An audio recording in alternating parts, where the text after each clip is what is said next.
Welcome back my channel. जय हिंद। आप इस वीडियो के माध्यम से देख सकते हैं कि यह बंदा रक्त दान कर रहा है।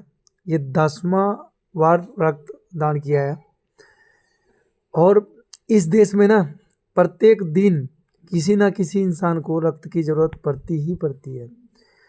और बदले में यदि रक्त दान करने की बात वहाँ की जाए तो तुरंत मुकर जाते हैं कि भाई रक्त दान करने से मेरे शरीर का रक्त कम हो जाएगा। तो ऐसा नहीं है।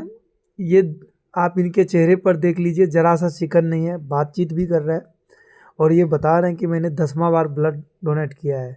तो प्लीज़ आप लोग भी रक्तदान कीजिए। किसी का जीवन यदि आप बचाइएगा तो यकीन मानिए कि आप धरती पर का सबसे पुण्य काम कर रहे हैं।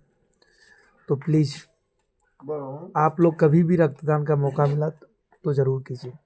जय हिंद।